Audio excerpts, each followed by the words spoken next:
번째 코너로 바로 들어가 봅니다. 오늘의 첫 번째 코너는 시황 분석론이 기다리고 있습니다. 자, 앞서서 브리핑해드렸던 양 지수, 양 시장에 대한 전반적인 시황 점검도 도와드리고요. 그리고 수요일장 안에서 관심 있게 살펴보실 관심 종목까지도 만나볼 수 있는 시간입니다.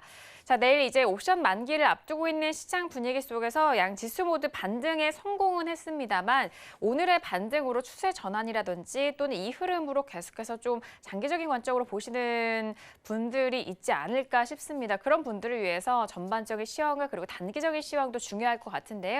자, 학 과장님 오늘 양 지수, 양 시장에 대한 시황 점검 먼저 도와주실까요? 네, 시황 점검을 도와드리기 전에 제가 공언했던 대로 실시간으로 야간 선물 제가 조언해드린다고 했는데 지금 미국 선물이 갑자기 급등하면서 한국의 야간 선물도 현재 덩달아 오르고 있습니다. 잘 활용하셔서 단타 매매하시면 좋을 것 같고요. 기준은 뭐 각자 설정해서 대응하시기 바랍니다. 그리고 이제 이 내용은 마지막 그 4번 코너 때 다시 한번 언급해 드립니다. 자, 그러면 오늘장 분석 시작하겠습니다. 등락 결과를 먼저 말씀드리면 코스피는 상승 출발 후에 상승 마감했는데 음봉이 특징입니다. 음봉이라고 하는 것은 시가보다 종가가 낮을 경우에 음봉이라고 그러잖아요. 그래서 이게 이제 오늘 그 결과였고요.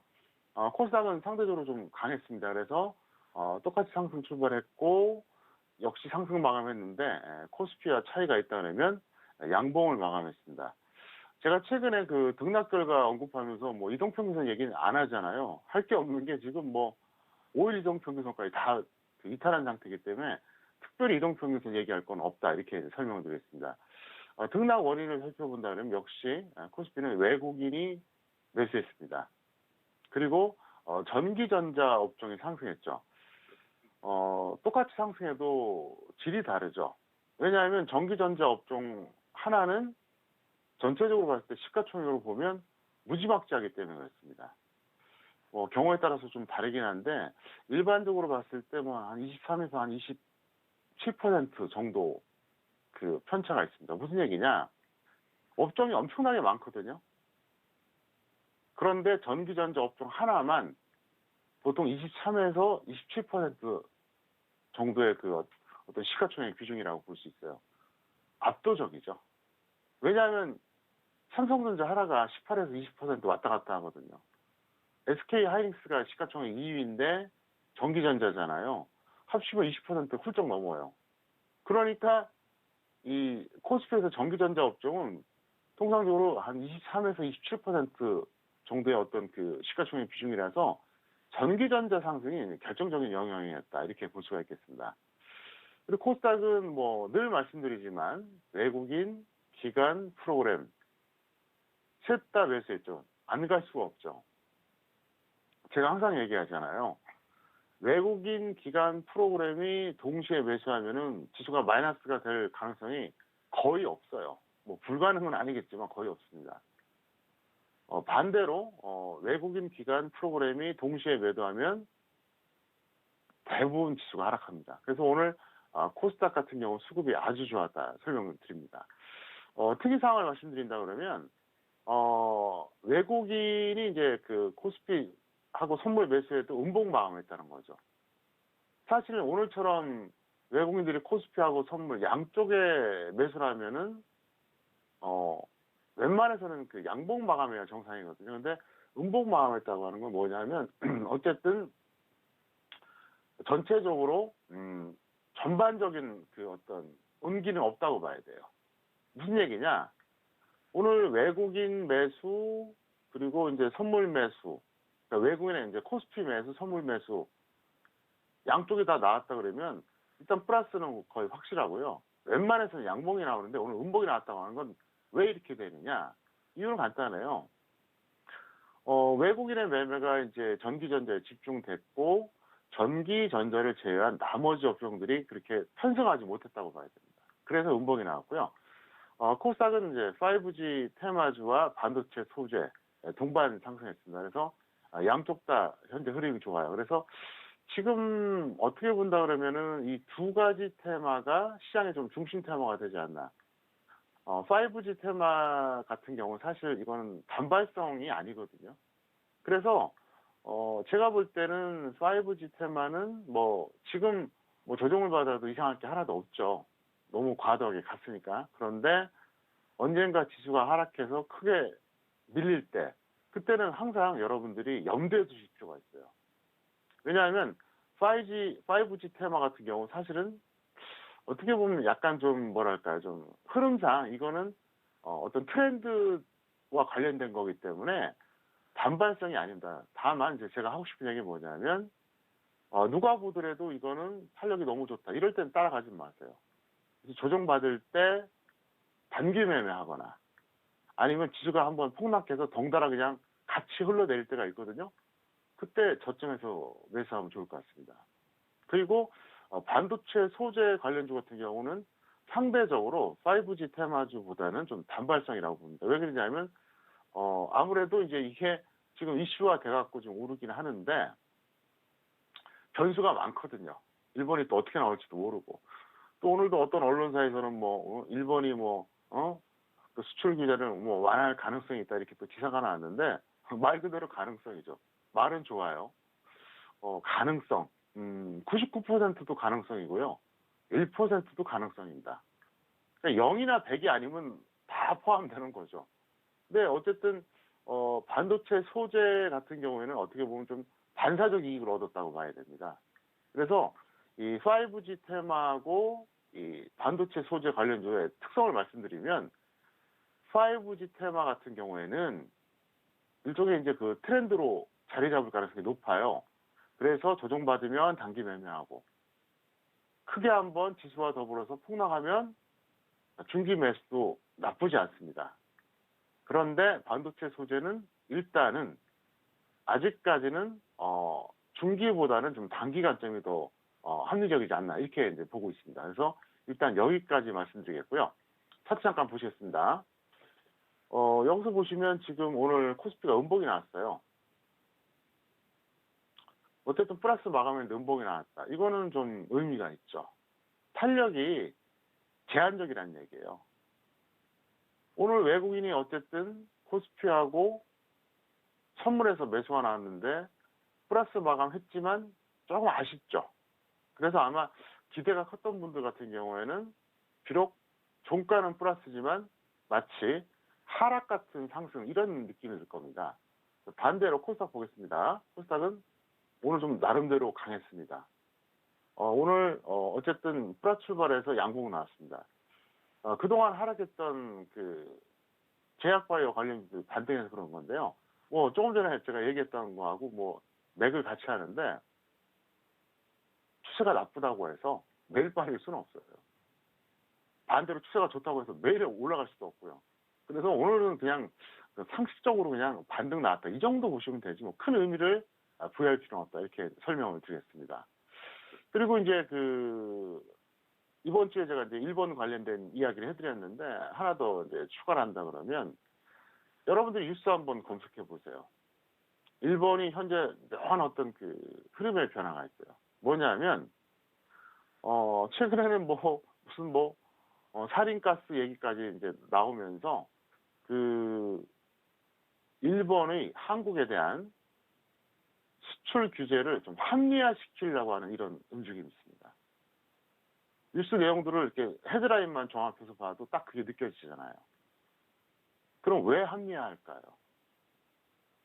합리화시켜 가면서까지 가짜 뉴스도 지금 뭐 일본에서 나오고 있고요. 사실 약간 좀 억지스러운 어떤 주장을 지금 하고 있잖아요.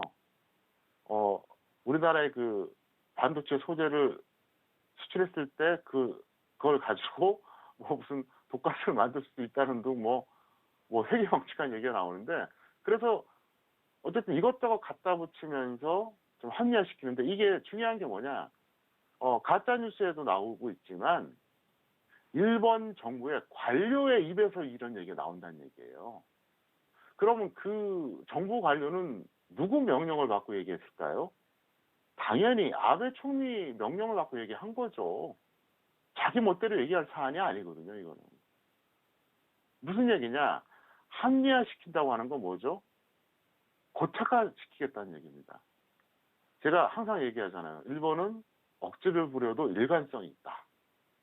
일본이라고 하는 그 나라의 어떤 역사와 문화적 특질을 본다고 했을 때 일관성이 있다 그럴 때 뭐 잘 아시겠지만 모든 국민이 다 알고 있잖아요. 독도 문제에 관련돼서 얼마나 일관성이 있습니까? 그리고 일제 강점기 때 한국에 피해 준 거 아직까지도 인정 안 하잖아요. 그 인정하지 않는 그 모습 얼마나 일관돼요. 근데 최근에 합리화시키고 있다는 거죠. 이건 저는 굉장히 심각하다고 봅니다. 저는 그렇게 봐요. 저는 보통 뉴스를 볼 때 다 안 봐요. 뉴스가 너무 많으니까. 그래서 정치, 경제, 뭐 사회, 문화, 또 뭐 국제 정치, 북한 이런 뉴스가 많잖아요. 헤드라인만 딱 봐요. 제목만 봅니다. 제목만 딱 봐서 이걸 봐야 될 거야, 보지 말아야 될 걸 딱 구분해 버려요. 근데 거의 안 봐요, 본문은. 그냥 뉴스 제목만 쫙 보다 보면 그걸로 다 결론이 나와요. 아주 이례적으로 제가 기사를 봅니다. 왜냐하면 그 아주 디테일한 내용을 알아야 될 때. 예. 근데 최근에 이렇게 그 헤드라인을 딱 보면은 분위기가 심상찮다는 거죠. 그래서 제 판단으로는 일본의 그 수출 규제가 조금 더 지속되지 않을까. 그래서 우려감이 있고요. 이게 조금 전에 그 제가 서두에서 말씀드렸다시피 전기전자 업종에 영향을 주잖아요. 그래서 오늘 반등 나온 것에 대해서 크게 우리가 기대할 건 없어요. 없고 현재 이제 그런 흐름이다. 제가 이제 그 이 방송 통해서 뭐 예를 들어서 북한 문제 같은 경우 이렇게 막 전망해드리고 또 뭐 예를 들어서 뭐 미중 무역 전쟁 전망해드리고 그랬었잖아요. 안타깝게도 제가 2017년 4월부터 이 방송을 출연했는데 2016년 11월에는 트럼프가 당선된다고 한 달 전, 일주일 전, 하루 전까지 저는 계속 주장했던 사람이었어요. 그걸 아는 것과 모르는 것은 다르죠. 그리고 이제 그 제가 어제 공언했던 대로 7월 FOMC가 열리게 되면 미국이 금리 인하를 하는지 동결하는지 그건 하루 이틀 전에 알려드린다고 했는데 왜 이런 것들을 말씀드리냐. 이게 다 주식시장에 영향을 끼치는 요소이기 때문에 그렇습니다. 그래서 어떤 요소들은 단발성, 그러니까 어떤 하루나 이틀 정도 영향 주는 이런 그 요소들이 있고요. 추세적으로 영향 주는 요소가 있거든요. 그래서 지금 제가 말씀드린 일본에 관련된 거, 이거는 좀 더 추세적으로 봐야 되지 않나. 그래서 오늘 여기까지 말씀드립니다. 내일은 국내 시장 옵션 만기일이 기다리고 있고 이런 흐름 속에서도 중요한 시장이 아닐까 싶습니다.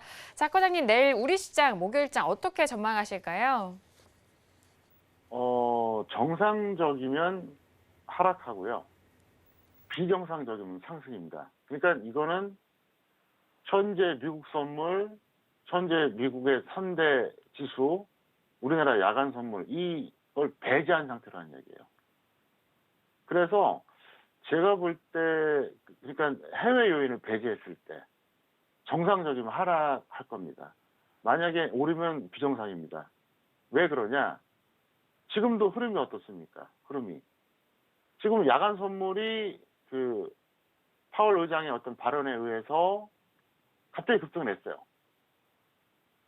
그러면서 이제 미국의 이제 본장이 열렸는데 3대 지수가 상승해요. 그러니까 우리나라 야간 선물도 덩달아 올라가거든요. 그러니까 어떻게 보면 현재 이 상태가 비정상인 거죠. 비정상은 두 가지가 있다 그랬죠. 왜곡 또는 변수. 왜곡은 가격을 조작하는 거고요.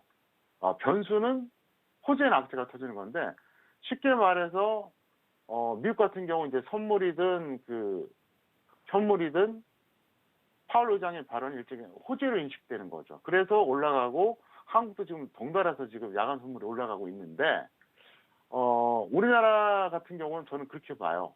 만약에 내일 지수가 하락한다 그러면 저는 정상으로 보고 있고요. 올라갈 수도 있겠죠. 그러면 미국의 영향 때문에 올라가는 겁니다. 그래서 미국의 요인을 배제했을 때는 내려가는 게 정상입니다. 그러면 여기서 어떤 해석이 가능하느냐? 정상적이면 하락이고 비정상적이면 상승이라 그랬죠. 그러면 내일 하락 마감할 수도 있고요. 아무리 지금 미국 이래도 만약에 상승 마감한다고 하더라도 음봉 가능성이 상당히 높죠. 왜? 비정상적으로 상승하기 때문에 그렇고요. 코스피는 시가가 매우 중요합니다. 매우 중요해요. 그래서 이렇게 보시면 돼요. 시가가 높으면 높을수록 음봉 가능성이 상당히 크다고 보시면 됩니다. 낮으면 낮을수록 음봉 가능성이 좀 줄어들죠. 예를 들어서 보합을 기준으로 봤을 때 시가가 상당히 이제 높게 올라간다. 예를 들어서 뭐 플러스 5, 10, 15 높을수록 음봉 가능성이 상당히 높고요. 낮을수록 음봉 가능성이 작다고 보면 되는데 현재 이 흐름으로 봤을 때 현재 미국이 좋잖아요. 야간 선물도 좋은데 이러면 제가 볼 때는 내일 그 종가는 뭐 플러스가 나올지 마이너스 나올지 아직은 모르겠어요. 근데 최악의 경우 마이너스 나오는 거고요. 플러스가 나온다 그래도 음봉 가능성이 높고 내일 시가가 높을수록 음봉이다. 이렇게 보시면은 될 것 같습니다.